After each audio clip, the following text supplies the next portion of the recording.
नमस्कार सांग मैंने आज आम गोटे एडिटोरियल पढ़ा जोड़ा क्लाइमेट उपरे बेसी अच्छी तो यहाँ है पार्ट 1 पार्ट 2 भी आसो तो ये एडिटोरियल टी एडवांस अच्छी आप थंबनेल रू भी जानीपे तो चलतु बिना माने समय नष्ट न करी स्टार्ट करवा नीड ऑफ द आवर माने नीड ऑफ द आवर माने एबे कौन दरकार एबे से कौन लिखी रीइनवेंट इकोनॉमिक ग्रोथ मॉडल इन्वेंट माने कौन ना किसी जिनस बनैबा रीइनवेंट माने कौन आउ थे बनैबा आउ थे कौन बनैबा ना अर्थनीतिक जो ग्रोथ होची तार मॉडल अर्थनीतिक ग्रोथ पाई कौन कानून लॉ बनैले भल हम तापर कौन लिखाई future actions must accept the reality of climate equity ई क्लाइमेट इक्विटीटा ये एडिटोरियल रे बहुत थर आसो तो मुझे आपन को थे भलसे बुझे दूसरी क्लाइमेट इक्विटी कौन क्लाइमेट इक्विटी माने कि एमिति परिवेश एमिति पाग जो वर्षा होची खरा होची एमिति पाग रहिबो जे से पूरा दुनिया सारा गोटे भल पाग रहिबो ताकि आम माने भल भाव चली पारिबु तो ताकू कहती क्लाइमेट इक्विटी तो कौन लिखी future actions must accept the reality of climate equity जो फ्यूचर एक्शन माने आगु जो काम होबाक जाउची आगु जो फैक्ट्री होबाक जाउची से माने क्लाइमेट इक्विटी रो फैक्ट को माने एक्सेप्ट जहाले आखिरे रखा दरकार आउ ताकू यूज करिया दरकार अर्थनीतिक ग्रोथ पाई चलतु एडिटोरियल स्टार्ट करबा एई एडिटोरियलटा लिखिचंती Sunita Narayan Climate change is an existential threat, we know that. Climate change माने पाणीपाग जो चेंज होची सेटा गोटे एक्जिस्टेंशियल माने एपेका रो थ्रेट माने कौन ना बहुत विपददायक कथा आमे जानिचे but what we continue to deny is the need for drastic emission reduction, that too in a world where millions still need the right to development. किंतु आमे कौन मानिबा को इनकार करचे कि the need of drastic emission reduction माने कौन जो कोयला प्लांट रू जो कार्बन डाइऑक्साइड बाहर ना पेट्रोल प्लांट रू भी जो कार्बन डाइऑक्साइड सल्फर डाइऑक्साइड जो घातक गैस गुड़ा बाहर तार रिडक्शन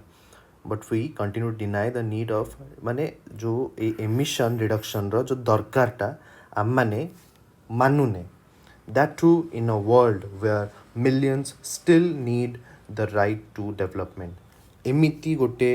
दुनिया रे माने ए पृथ्वी कथा कहूँ एमिति गोटे दुनिया रे जोड़े वेयर मिलियंस माने लक्ष लक्ष लोक स्टिल नीड दरकार कौन दरकार तांको ना राइट टू डेवलपमेंट लक्ष लक्ष लोक को दरकार राइट टू डेवलपमेंट माने कौन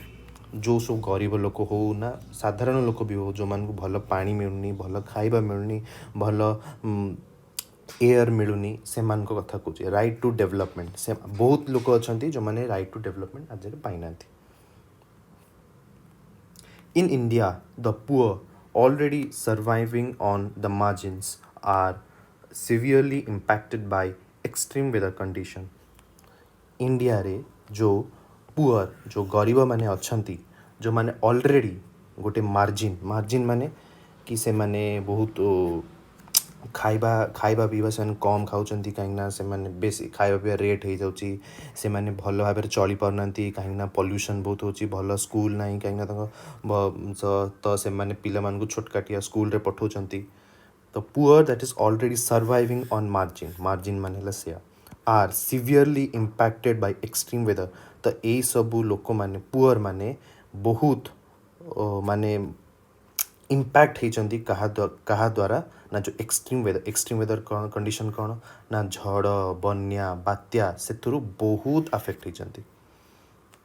दे are the first victims of climate change and remember always that they have not contributed to the stock of greenhouse gases in the atmosphere. They are माने किए poor माने हेले फर्स्ट पीड़ित first पीड़ित ये जो क्लाइमेट जो ड्रास्टिक जो क्लाइमेट चेंज हो जो एक्सट्रीम वेदर हो से माने फर्स्ट पीड़ित एंड रिमेंबर आउ मन रखु सदा बेले कि they have not contributed to the stock माने एमती गोदाम रे स्टॉक थाए दुकान रे स्टॉक थाए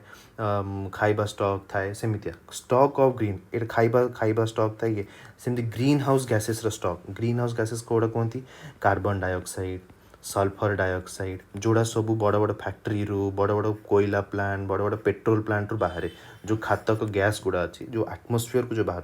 तो से कौन कह चाहूँगी ना एमाने विक्टिम एमाने पीड़ित किंतु एमाने जो ये जो CO2 बाहर एगुड़ा बेसी एमाने कंट्रीब्यूट करना जो मान सब अमीर लोक माने जो मान पाखे पैसा अच्छी से माने बेसी कार फार किणिकी से माने बेसी आटमोस्फियर को एक ग्रीन हाउस गैसेस एमिट कर जोड़ा आटमोस्फियर माने परिवेश ପାଇଁ बहुत खराब सो as we move ahead we must recognize the imperative of climate justice आमे जेमिति आगु को बढ़ुचु आमको रिकॉग्नाइज करिया दरकार माने आम को जानिबा दरकार द इंपरेटिव माने इम्पोर्टेंस ऑफ कौन कहार ना क्लाइमेट जस्टिस माने कौन ना गोटे जिते भी गरीब लोक हो धनी लोक हो सेमान को ठीक क्लाइमेट मिलिया दरकार और धनी लोक तो एसी रे बस पड़ बहुत गरम हेले एसी रे बस पड़ो कि गरीब लोक कौन करियो गरीब लोक को सही गरम रे रहिया पड़ियो तो ताकू कहती क्लाइमेट को एमिति रखा दरकार कि सेटा गरीब भी भलसे रही पारिबो आउ गोटे धनी लोक भी भलसे रही पारिबो the reasons are inconvenient but simple को रीजन्स जो क्लाइमेट जस्टिस हो पारुनी से तार रीजन ये बहुत इनकन्वीनियंट माने भल नुहे किंतु बहुत सिंपल रीजन माने बहुत सिंपल कारण carbon dioxide CO2 has a long residence time in the atmosphere and so what is emitted in the past has accumulated and will force temperatures to rise carbon dioxide CO2 जोड़ा गाड़ी रू बाहर कोयला factory रू बाहर नले petrol factory रू बाहर has long residence time long residence माने रहिबा लॉन्ग माने बहुत समय रुहे इन द एटमॉस्फेयर माने परिवेश रे CO2 बहुत समय रुहे परिवेश रे and so what is emitted in the past so पूर्वरु वर्षे 2 वर्ष 3 वर्ष तळु जो गाड़ी फाड़ी धुआं हेतिला ना फैक्ट्री रू जो धुआं बाहर थिला accumulated and will force the temperature जो आग वर्षे 2 वर्ष 3 वर्ष 10 वर्ष 100 वर्ष तलू जो सब कार्बन डाइऑक्साइड बाहर थिला से माने आज भी फोर्स करचंती कि टेम्परेचर बाहर आटमोस्फियर टेम्परेचर बढ़िया पे से माने भी दायी अछंती जो पूर्व 10 वर्ष पूर्वे जो कार्बन डाइऑक्साइड बाहर थिला माने कार्बन डाइऑक्साइड बहुत घातकार माने आजिकली जो बाहर माने भाबन केते घातकारक माने क्षतिकारक then CO2 is linked to the way the world runs the economy fossil fuels coals or gas are still determinants of growth तो CO2 हैला कोथरे लिंक हेके अछि ना जो वर्ल्ड टा पूरा दुनिया टा जेमती अर्थनीति करे जो चालुची एक्सपोर्ट इम्पोर्ट जहाँ भी चलुची फैक्ट्री रो जो प्रोडक्शन जहाँ भी चलुची तो सी गोटे CO2 रो भी CO2 सहित तार किसी संबंध अछि कहीं ना को गोटे देश रे हो एक्सपोर्ट दरकार जहाज सब एक्सपोर्ट हम जहाज को चलने कौन पेट्रोल दरकार पेट्रोल रू कार्बन डाइऑक्साइड बाहर पूरा देश चलने इलेक्ट्रिसिटी दरकार इलेक्ट्रिसिटी कोयला को जालिया पड़ो तो कार्बन डाइऑक्साइड बाहर तो जो अर्थनैतिक स्थिति रे जेमती ग्रो होची हमर वर्ल्ड तो CO2 भी ताको ता सहित संबंधित fossil fuel are still determinants of growth fossil fuels कौन ना कोल कोयला गैस आज जाके भी कोयला रू आसूची कौन ना इलेक्ट्रिसिटी आसु गैस रू हम माने खाइबा बने पड़चे सिलिंडर रू तो से माने आज जाके डिटर्मिनेंट माने गोटे कारण हम माने कहि परिबा ए जगह जो डिटर्मिनेंट माने कारण of growth most importantly millions of people are still waiting to get the benefits of economic progress which means access to affordable energy बहुत इम्पोर्टेंटली लक्ष लक्ष लोक वेट करचंती टू गेट पाइबा पई कौन पाइबा पई the benefits of economic progress माने आमे मान तो इकोनॉमिक प्रोग्रेस तो कहूचे कि हाँ गाड़ी तैयारी ପାଇଁ ଆମକୁ ଇଲେକ୍ଟ୍ରିସିଟି ଦରକାର ତ ଇକୋନୋମି ଆସିବ ଗୋଟେ ଦେଶ ଚାଲିବା ପାଇଁ ଇଲେକ୍ଟ୍ରିସିଟି ବର୍ନ କଲେ ଯାଇକି ଅର୍ଥନୈତିକ ବଢ଼ିବ ଏକ୍ସପୋର୍ଟ ଇମ୍ପୋର୍ଟ ପେଟ୍ରୋଲ ଦରକାର ପେଟ୍ରୋଲ ଆମମାନେ ଜଳେଇ ଦେଉଛେ କାର୍ବନ ଡାଇଅକ୍ସାଇଡ଼ ବାହାରି ଦେଉଛି ଆମମାନେ ଭାବୁଛେ କି ଆମମାନଙ୍କୁ ମିଳିବ ଭଲ ଅର୍ଥନୈତିକ ସ୍ଥିତି ଆମର ମଜବୁତ ହେବ କିନ୍ତୁ ଆମମାନେ କହୁଛେ ସିନା ଅର୍ଥନୈତିକ ସ୍ଥିତି ମଜବୁତ ହେବ କିନ୍ତୁ ତାପରେ ବି ଏ ଯେଉଁ ଇକୋନୋମିକ୍ ପ୍ରୋଗ୍ରେସର ଯେଉଁ ବେନିଫିଟଟା ବହୁତ ଲୋକ ଆଜି ଯାକେ ପାଇନାହାନ୍ତି ତା ମାନେ କ'ଣ ସେ କହୁଛି ନା ମିନ୍ସ ଆକ୍ସେସ୍ ଟୁ ଅଫୋର୍ଡେବଲ୍ ଏନର୍ଜି ମାନେ ଆକ୍ସେସ୍ ମାନେ ପାଇବେ କ'ଣ ପାଇବେ ନା ଅଫୋର୍ଡେବଲ୍ ଏନର୍ଜି ଅଫୋର୍ଡେବଲ୍ ମାନେ ଇଲେକ୍ଟ୍ରିସିଟି ହଉ ନା ପେଟ୍ରୋଲ ହଉ ନା ଗ୍ୟାସ୍ ହଉ ଆପଣ ଯେମିତି ଜାଣିବେନି ଗ୍ୟାସ୍ର ପ୍ରାଇସ୍ଟା ବହୁତ ହାଇ ପେଟ୍ରୋଲ ବି ବହୁତ ହାଇ ପ୍ରାଇସ୍ ହେଉଛି ତ ଏଇଟାକୁ ଆଫୋର୍ଡେବଲ୍ ପ୍ରାଇସ୍ରେ ଯେତେବେଳେ ପାଇବେ ଆମମାନେ ସେତେବେଳେ କହିପାରିବା କି ଇକୋନୋମିକ୍ ପ୍ରୋଗ୍ରେସର ବେନିଫିଟ୍ ଲୋକଙ୍କୁ ମିଳୁଛି and this at a time when the world has literally run out of carbon space carbon space to accommodate their need for development କ'ଣ କହିଛି ନା and this is ଏଇଟା ଗୋଟେ ଏମିତି ସମୟ ଯେତେବେଳେ ଟୋଟାଲ ୱାର୍ଲଡଟା ମାନେ କ'ଣ ହେଉଛି ନା ମାନେ ଆଉ କାର୍ବନ ସ୍ପେସ୍ ତା ପାଖରେ ନାହିଁ ଏବେ ଏମିତି ଆସିଲାଣି ମାନେ କାର୍ବନ ସ୍ପେସ୍ ସରି ଆସୁଛି କାର୍ବନ ସ୍ପେସ୍ ମାନେ କ'ଣ ଟିକେ ଆମେ ବେଶୀ ଟିକେ ଡିପ୍ଲି ବୁଝିବା କାର୍ବନ ସ୍ପେସ୍ ମାନେ कि कार्बन जोड़ा आटमोस्फियर रिलीज होची कार्बन माने एट देखो CO2 रे कौन कार्बन अच्छी तो जो जिते भी कार्बन जोड़ा होची रिलीज होची आम आटमोस्फियर को तो कार्बन स्पेस कौन ना गोटे एमती space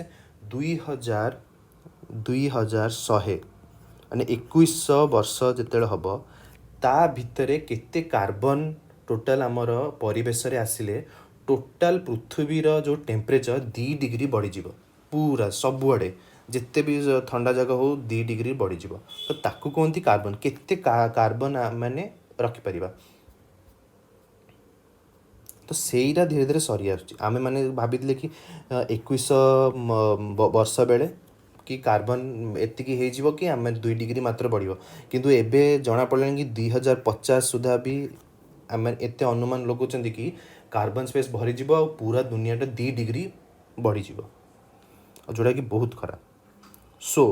what will this part of the emerging world do तो धीरे धीरे तो कार्बन स्पेस कमी कमी जाऊँगी आउ जी बंचला तो एति जो बंचला एति कौन ही करें आमर टोटाल जो वर्ल्ड आम मैंने कौच कि इकोनॉमिक प्रोग्रेस या पर कोयला उपर डिपेंड करटा उपर डिपेंड करी कार्बन स्पेस भरिकी से आहरी कार्बन जदि करेला ताल तो 3 डिग्री 4 डिग्री केते भी बढ़ी पार जोटा कि आमर टोटाल पृथ्वी में बहुत खराब their growth use of fossil fuel will add to the jeopardy that awaits us से कौन कहूँ कि जो तांकर जो ग्रोथ हम तांकर जो ग्रोथ हम द यूज ऑफ फसिल फ्यूल से माने भी जदि फसिल फ्यूल माने यूज करेंगे सेटा दैट विल आड जियोपाडी माने डेंजरस लॉस बहुत लॉस हम जोड़ा आम माने अच्छी तैयारी होगी अच्छी वेट करछि आमन पई how can this growth be reinvented so that it is low carbon sustainable and yet affordable how केमिति ये जो ग्रोथ आम मैंने जो भावुचे जो फ्यूचर को जो आहरी फैक्ट्री सेटअप हम केते सारा छोट छोट देश अच्छा जो मैंने भलसे विकसित होना से विकसित हेबे जो ग्रोथ हम से केमिति करेंगे केमिति आम करें with low carbon come carbon रे आ सस्टेनेबल माने गोटे एमती जिनस कि जो हार्मफुल हेनी जमा दे तो परिवेश को ये हार्म करनी प्लस आउ अफोर्डेबल आउ कम प्राइस रे केमिति आम मैंने गोटे से ग्रोथ को आनीपर it is not enough to berate and bully the emerging world countries into action खाली जो नुआ नुआ कंट्रीज जो छोट छोट कंट्री नाइजेरिया हो जो मान सब धीरे धीरे माने डेभलप होती क्रिटिसाइज आउ चिड़ेले खाली हेनी सो बेरेट्र अर्थ क्रिटिसाइज करवा सो एटा हला ए पार्ट 1 एडिटोरियल आहुरी अच्छी जोड़ा पार्ट 2 रे आसीबो केमिति ए टोटल एडिटोरियल रे केमिति लागिला आपण जहाँ हेले मते कमेंट सेक्शन रे जणेबे आउ किछि भी चेंजेस करिया दरकार ना कौन एक्स्ट्रा ऐड करिया दरकार आपण सेटा भी कमेंट सेक्शन रे जणेबे प्लीज लाइक करेंगे सब्सक्राइब करेंगे आउ कमेंट भी करेंगे थैंक यू।